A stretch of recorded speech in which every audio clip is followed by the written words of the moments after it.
Hello student, पिछले video में हम लोगों ने पढ़ा था कूलॉम्स का नियम, और कूलॉम्स के नियम में हम लोगों ने नियम को पूरी तरह से उसको क्लियरिफाई किया था। आज का जो टॉपिक है वो कूलॉम्स के नियम से ही निकल के आया है कि कूलॉम्स के नियम में आपने पढ़ा था कूलॉम्स का जो नियम था वो 1/4 पाई एप्सिलॉन नॉट का ये जो नियम था, आप देखेंगे ये वाला जो हम लोगों ने किया था नियम ये वाला था, ठीक है। F = K Q1 Q2/R²।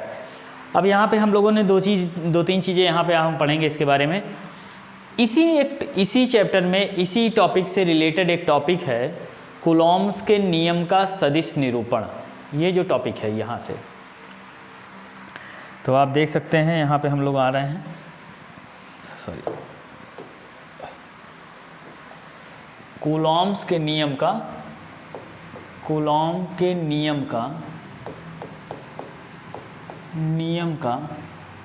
सदिश निरूपण।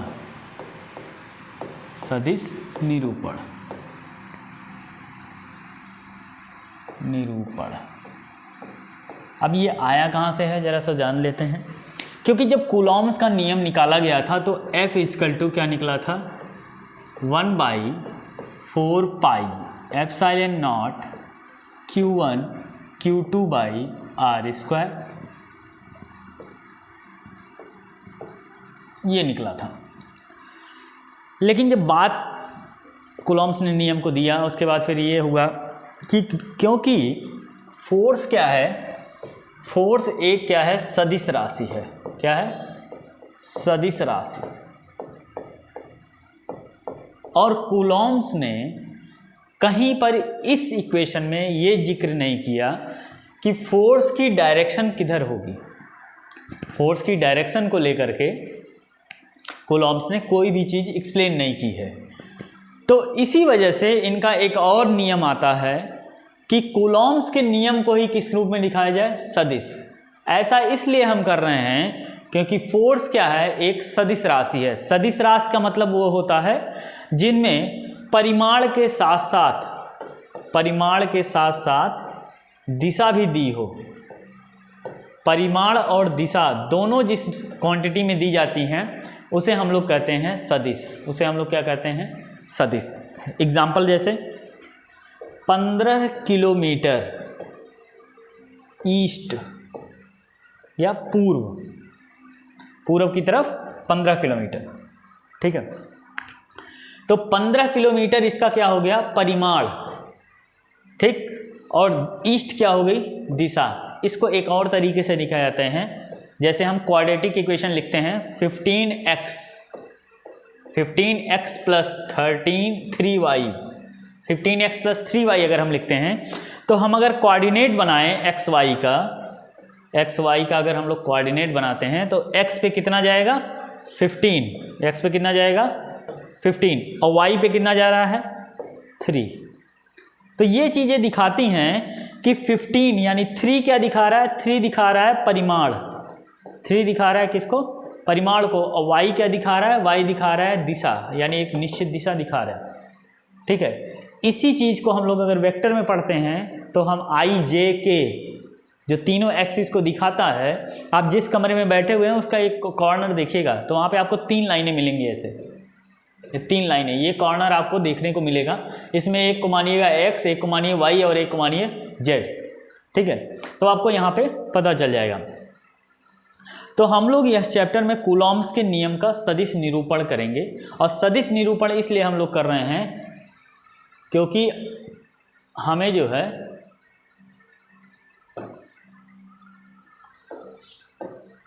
कूलॉम्स के नियम का हम लोग क्या करेंगे, सदिश निरूपण करने की जरूरत क्यों पड़ी, क्योंकि बल एक क्या है, बल जो है एक सदिश राशि है। बल एक क्या है, सदिश राशि है, जिसमें क्या होगा, परिमाण भी होता है और दिशा भी होती है। लेकिन दिशा के बारे में कूलॉम्स ने कोई बात नहीं की थी, इसलिए क्योंकि बल एक सदिश राशि है तो हमें उसमें दिशा का अगर हम कहीं से प्रयोजन कर दें या दिशा को उसमें इन्वॉल्व करा दें उस इक्वेशन में, कौन सी इक्वेशन थी, इक्वेशन है आपकी F equal to 1/4 pi epsilon not Q1 Q2 by R square. अगर इस इक्वेशन में हम कहीं से दिशा का कोई ऐसी सब्सटेंस डाल दें जिससे हमको क्या हो, इसका इस इक्वेशन में कोई परिवर्तन ना हो, बस ये इक्वेशन में सिर्फ क्या ऐड हो जाए, दिशा। तो इसके लिए हम लोगों ने जब वेक्टर पढ़ा था, वेक्टर में एक वेक्टर आता है एकांक वेक्टर। एकांक वेक्टर क्या होता है? एकांक वेक्टर वो वेक्टर होता है जिसका परिमाण, जैसे हम लोग जानते हैं परिमाण प्लस दिशा, परिमाण और दिशा मिलकर के क्या बनाते हैं, वेक्टर। जब आपका परिमाण 1 हो जाए, परिमाण की वैल्यू कितनी हो जाए, 1, और वो प्लस दिशा के साथ हो, तो ऐसे परिमाण, ऐसे वेक्टर जिनका परिमाण क्या की वैल्यू 1 हो और दिशा शो करता हो, तो उसे कहते हैं एकांक वेक्टर। तो एकांक वेक्टर को निरूपित कैसे किया जाता है? एकांक वेक्टर को निरूपित एक कैप से किया जाता है। आर कैप हुआ या कोई भी एक वेक्टर है तो उसे किया जाएगा, उसे आर कैप से निरूपित किया जाएगा। अतः आर कैप बराबर आर, ये देखिए ये एरो दिखा रहा है दिशा को और ये दिखा रहा है इसके परिमाण को, परिमाण ये दिखा रहा है आपके परिमाण को, मॉड आर। ठीक है, तो अगर हम इसकी वैल्यू 1 कर दें, अगर इसकी वैल्यू हम 1 कर दें तो आर कैप बराबर किसके हो जाएगा, और इस समय हमको सिर्फ क्या मिल रहा होगा, सिर्फ दिशा मिल रही होगी। तो हम क्या करते हैं, कूलॉम्स के इस नियम को वेक्टर के फॉर्म में क्या करते हैं, रिप्रेजेंट करते हैं, और वो हम कैसे करते हैं उसके बारे में हम यहाँ पढ़ने वाले हैं। तो हमें करना कैसे है, इसको अगर दिशा को ऐड करना है तो हम किसी भी चीज़ के एकांक, यानी आप जो दूरी दिखा रहे हैं उसके एकांक वेक्टर से उसमें क्या कर दें, गुणा कर दें, तो हमें क्या मिल जाएगा, ये एक वेक्टर शो होने लगेगा। अब जैसे इस इक्वेशन में आप देखेंगे, आपकी बुक में, बुक का सहारा इसलिए लिया जा रहा है क्योंकि बुक आपके पास उपलब्ध होगी, आप आसानी से पढ़ सकते हैं। जरा यहाँ देखिएगा इस इक्वेशन में, इस इक्वेशन में आप देख रहे हैं एक चार्ज Q1 है और एक चार्ज Q2 है, दो चार्जेस हैं, दो चार्जेस दूरी पे रखे गए हैं r डिस्टेंस पे। ठीक है, तो अगर हम बात करें कि ये देखिए यहाँ पे ये चीज़ देखिएगा, इस चीज़ को एक्सप्लेन किया गया है।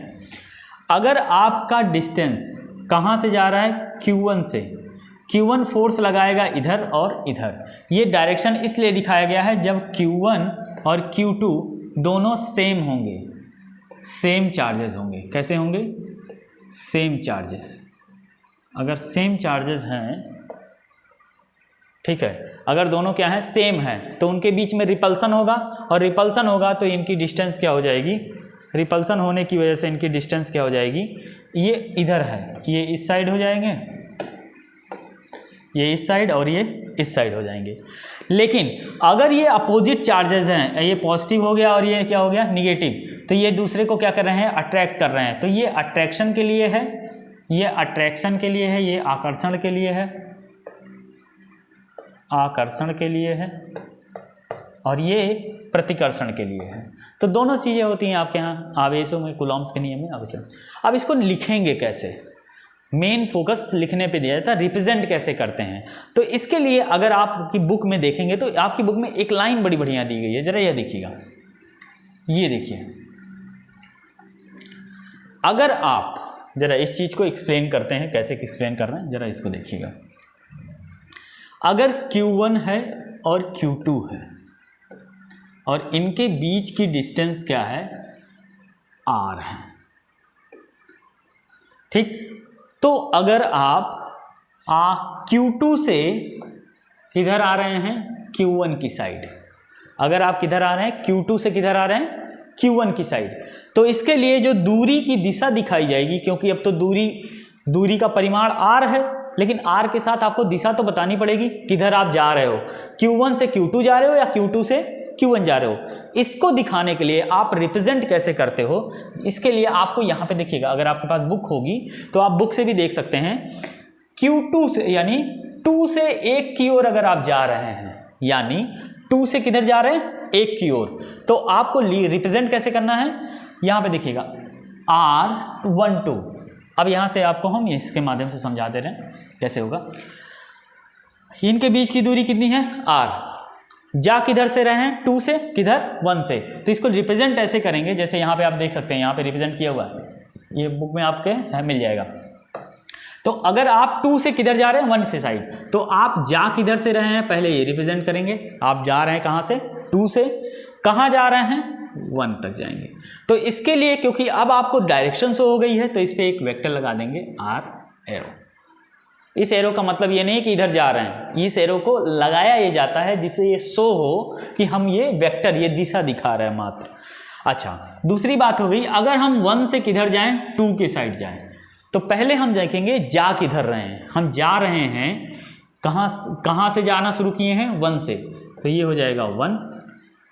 और जा किधर रहे हैं, हम जा रहे हैं 2 पर, तो इसकी डायरेक्शन हो जाएगी 1, 2। तो अगर हम इसके बारे में बात करें, R21, इसको अगर हम निकालना चाहें, इसकी वैल्यू कितनी होगी, तो देखिए हमारा फाइनल कहाँ है, फाइनल किधर है, फाइनल हमारा है 1। इसके लिए, इस वाले के लिए फाइनल किधर है, इस वाले के लिए क्या है, इस वाले के लिए हमारा ये चीज़ हम निकाल रहे हैं 21। तो इसके लिए हमारा फाइनल कैटेगरी कौन होगी, फाइनल हम जहाँ पे पहुँच जाएं तो ये होगी Q1। यानी आप क्या लिखेंगे इसको, R1, ये फाइनल हो गया। फाइनल माइनस इनिशियल, यानी अंतिम माइनस प्रारंभिक, यानी फाइनल माइनस इनिशियल। तो इसका इनिशियल पोजीशन कौन सी होगी, इनिशियल पोजीशन होगी 2। तो इसके परिमाण को ऐसे लिखेंगे। लेकिन अगर हम इसको रिप्रेजेंट करना चाहते हैं, किसको, R12 को रिप्रेजेंट करना चाहते हैं, तो हमारे पास क्या आ जाएगा, इसी के डायरेक्शन जैसे होगी। R12 के लिए हमारा फाइनल कौन हो जाएगा, फाइनल हमारा हो जाएगा Q, यानी R यहाँ पे 2, यानी R2 पे हम जा रहे हैं। कहाँ से जा रहे हैं, R1 से जा रहे हैं। कहाँ से जा रहे हैं, 1 से, तो ये माइनस R1। इसको इस तरह से रिप्रेजेंट किया जाता है। अगर आप इसको रिप्रेजेंट कर लेते हैं तो एक काम करते हैं हम, ज़रा यहाँ से एक चीज़ और दिखाते हैं आपको। अगर हम इस चीज़ में या तो इसमें ले लें या इसमें ले लें, ठीक है, इसमें से अगर हम कॉमन को, इसको माइनस को हम क्या कर लें, कॉमन ले लें। तो अगर हम माइनस को कॉमन ले लेते हैं तो ज़रा यहाँ देखिए क्या बन जाता है, R12, अगर इसके आगे क्या लगा दें, माइनस, तो यहाँ भी अगर हमने माइनस लगा दिया, तो माइनस जैसे ही आपने लगाया, ये R1 प्लस हो जाएगा, ये हो जाएगा, इस तरह से हो जाएगा R2 माइनस R1।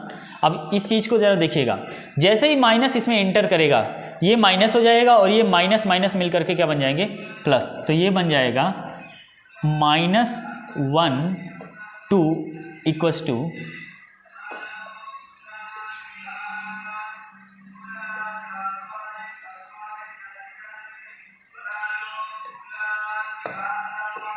जरा देखिएगा, माइनस, एक सेकेंड,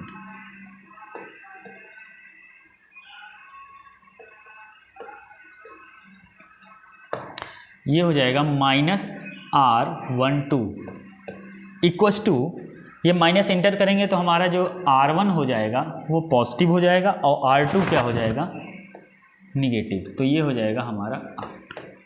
अब ज़रा यहाँ से हम नोट करें तो इक्वेशन 1 इसे मान लेते हैं। अगर इसको इक्वेशन 1 मानते हैं तो इस इक्वेशन में इस साइड को अगर यहाँ देखें तो लेफ्ट हैंड साइड, ये जो राइट हैंड साइड है इसका, वो लेफ्ट हैंड साइड पे क्या लिखा हुआ है इसका, ठीक है। तो लेफ्ट हैंड साइड पे लिखा क्या हुआ है, R21। तो यहाँ से अगर हम इस चीज़ को लिख दें R12 यानी -R12 इक्वल्स टू R21, यानी इसका मतलब ये है कि अगर आप, क्योंकि दोनों के परिमाण की वैल्यू R है, लेकिन जैसे ही आप दिशा को पलटते हैं तो दिशा ये निगेटिव क्या शो कर रहा है, निगेटिव शो कर रहा है, अपोजिट अपोजिट डायरेक्शन, अपोजिट यानी विपरीत दिशा। किसके विपरीत, क्योंकि उस समय ये पॉजिटिव है, जिस समय ये निगेटिव है उस समय क्या पॉजिटिव है, यानी दोनों का परिमाण तो बराबर है, परिमाण की संख्या, परिमाण का मान जो है दोनों का बराबर है, लेकिन दोनों की दिशा क्या है, विपरीत है। यानी R21 अगर इधर जा रहा है तो R12 किधर जा रहा है, ये। इस इक्वेशन से आप देख सकते हैं अगर R21 पॉजिटिव है इस दिशा में तो R21 R12 के लिए ये दिशा क्या होगी, निगेटिव होगी। तो वही चीज़ शो किया है। इसी चीज़ को हम लोग कहाँ पे यूज़ कर लेते हैं, फोर्स में। अब जरा इसको देखते हैं फोर्स को हम कैसे लिख रहे हैं। तो फोर्स को लिखने के लिए हम लोगों ने किया है, देखिए अब इस चीज़ को फोर्स में कैसे रिप्रेजेंट करेंगे। फोर्स इसके लिए क्या होगा, इसके लिए फोर्स भी क्या हो जाएगा 2 1, और इसके लिए भी फोर्स क्या हो जाएगा 1 2, फोर्स हो जाएगा 1 2, ठीक है। तो अगर हम फोर्स 1 2 लिखते हैं, फोर्स 2 1 लिख देते हैं पहले। तो फोर्स 2 1 के लिए 1/4 pi epsilon not Q1 Q2 by R square हो जाएगा। लेकिन अगर यहाँ 2 1 है तो यहाँ भी क्या हो जाएगा 2 1, और यहाँ R कैप को मल्टीप्लाई किया गया है 2 1 से, ठीक। ये किसके लिए हो गया, फोर्स फ्रॉम, फोर्स कहाँ से, Q2 से किसकी तरफ लग रहा है, Q1 पे, यानी Q1 पे फोर्स लग रहा है, यानी Q1 पे बल लग रहा है, कहाँ से, Q2 से। तो इसके लिए हम लोगों ने लिखा है, यानी आप एक चीज़ समझ सकते हैं कि आपका जो बल लगेगा, ठीक है, तो ये अब यहाँ पे देखिए रिप्रेजेंट करते हैं, यानी यहाँ पे जो भी चीज़ लिखी जाएगी वो यहाँ पे भी होगी और यहाँ पे भी होगी। तो ज़रा इसको हम क्लियर कर लें थोड़ा सा। R21 1 थोड़ा सा सही नहीं हो रहा, सही कर लेते हैं इसको पहले। R स्क्वायर 2 1, ठीक। तो ये हो गया, ये आपका इक्वेशन हो गया 1, ठीक। ये इक्वेशन क्या हो गया 1। अब इसी तरीके से हम लोग लिखते हैं 1 2 के लिए लिख लेंगे। 1 2 के लिए हम लोग क्या करेंगे, 1/4 pi epsilon not Q1 Q2 by R square. अब देखिए यहाँ पे है 1 2, तो यहाँ पे भी क्या हो जाएगा 1 2, और यहाँ कैप लग जाएगी किसकी, 1 2 की। ये डायरेक्शन शो कर रहा है, ये परिमाण शो कर रहा है। कभी कभी आपने देखा होगा यहाँ पे इसका वैल्यू रख दिया जाता है। वैल्यू क्या थी हमारी, वैल्यू हमारी ये वाली थी, R कैप बराबर R मॉड R। तो इस वैल्यू को रखते हैं तो यहाँ पे क्यूब आ जाता है। कई कई बुक में उसको सॉल्व करके दिखाया गया है। अब जरा यहाँ पे देखिए, इक्वेशन सेकंड में सेकंड को अगर हम माइनस ले लेते हैं, इक्वेशन सेकंड को हम लोग क्या ले लें, माइनस ले लें, ठीक है। या फिर इक्वेशन सेकंड को ऐसे ही रहने दें, F12 को अगर यहाँ हम लोग क्या कर लें, माइनस में ले लें, तो यहाँ पे ज़रा चीज़ें देखिएगा कैसे बदल जाती हैं। यहाँ हो जाएगा -1/4 pi epsilon not Q1 Q2 by क्या होगा यहाँ R12 तो रहेगा स्क्वायर R कैप 2 1, यहाँ हो जाएगा 1 2 ही रहेगा, यहाँ भी 1 2। अब ज़रा बात समझिएगा, अगर यहाँ माइनस लगा है तो आपने एक चीज़ नोट किया है कि R12 में R12 अगर माइनस है तो R21 क्या हो गया, पॉजिटिव। सेम ऐसे ही अगर आपका R12 निगेटिव हो जाएगा तो R21 क्या हो जाएगा, पॉजिटिव हो जाएगा, यानी इसी की डैश डायरेक्शन में हो जाएगी, ठीक है। तो ये है। अब अगर हमने इसको निगेटिव किया तो यानी ये चीज़ क्या हो जाएगी, ये चीज़ बदल करके ये हो जाएगी। तो यहाँ पे ज़रा देखिएगा, माइनस F12 इक्वल्स टू, यहाँ पे अगर आपने लिखा तो 1/4 पाई एप्सिलॉन नॉट में कोई चेंजेस नहीं होगा। यहाँ पे आ जाएगा आपका, ये भी चेंज नहीं होगा, Q1 Q2। अब यहाँ देखिएगा, क्योंकि आपने माइनस लगा दिया तो -R12, जहाँ पे अभी देखिएगा -R12 बराबर -R12 प्लस R21 के बराबर था। -R12 किसके बराबर था, प्लस R21 के। तो अगर -R12 प्लस R21 के बराबर है तो यहाँ पे हम -R12 को हम क्या लिख सकते हैं, R21। क्या लिख सकते हैं, R21। जैसे ही हमने इसको R21 लिखा वैसे ही ये भी बदल जाएगा, वो क्या हो जाएगा, ये भी हो जाएगा R21। अब यहाँ पे ज़रा समझिएगा, ये काम तब हुआ है, ये काम तब हुआ है जब आपने यहाँ पे माइनस यूज़ किया है, ठीक है। यहाँ तक तो सही था, लेकिन हमने क्या किया है, ऋणात्मक बल लेने पर तो जैसे ही आपने बल को ऋणात्मक लिया, वैसे ही इधर की चीज़ें क्या हुआ, कुछ परिवर्तन आ गया है। अब ज़रा यहाँ पे देखिएगा, ये जो चीज़ है, ये जो इक्वेशन आई है, ठीक है, ये जो इक्वेशन आई है वो इक्वेशन इस इक्वेशन नंबर 1 के इक्वल है। देखिएगा जरा, 1/4 पाई Q1 Q2 R21 R12 के बराबर है। तो इस साइड को हम लोग इक्वेशन, यहाँ समीकरण 1 से क्या लिख सकते हैं, F21, इसकी वैल्यू लिख सकते हैं। इसीलिए हम यहाँ पे लिख देते हैं F21 इक्वल्स टू, सॉरी गड़बड़ हो रहा है, F12 इक्वल्स टू, अब हमने इस पूरी जगहों पे क्या लिख दिया, इसका मान, ये हो गया F21। ये लगाते रहिएगा, अगर कहीं हमसे छूट गया है तो इसका यूज़ कर लीजिएगा, क्योंकि आप इस वक्त क्या दिखा रहे हैं, वेक्टर फॉर्म में दिखा रहे हैं बल को। तो बल को वेक्टर फॉर्म में तभी दिखा सकते हैं जब आप ये एरो लगाए रहें। जैसे यहाँ पे आपको सदिश निरूपण था, और सॉरी यहाँ पे आपने कोई सदिश निरूपण नहीं किया था। इसी कूलॉम्स के नियम को हम लोग जब सदिश निरूपण करते हैं तो हम इतनी चीज़ों को इस्तेमाल करते हैं। और आप यहाँ से नोट कर सकते हैं, देखिए आप ये जानते हैं कि अगर उनके बीच की दूरी बराबर है तो Q1 Q2 पर जितना फोर्स लगाएगा उसका जस्ट अपोजिट डायरेक्शन में Q2 किस पे लगाएगा, Q1 पे। तो ये एक बल के बारे में चर्चा की गई। तो इस तरह से आप एक टॉपिक समझ रहे थे जो है फोर्स F1 N2 N2। अब जरा हम इसको बुक में दिखा दें, आपको कहाँ पे मिलेगा ये टॉपिक। ये जो है आपको हम बुक में भी दिखा देते हैं, NCERT में खासकर आपको दिखाते हैं।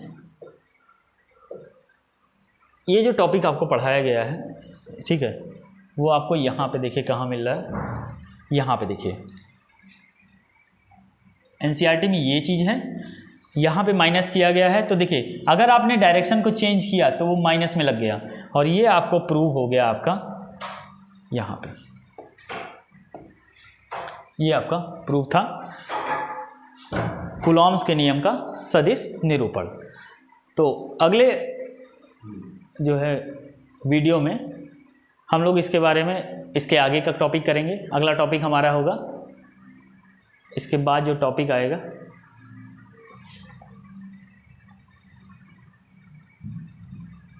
वैद्युत क्षेत्र या बहुल आवेशों के बीच लगने वाला बल। तब अगले टॉपिक के लिए हम लोग मिलते हैं अगले वीडियो में। तब तक के लिए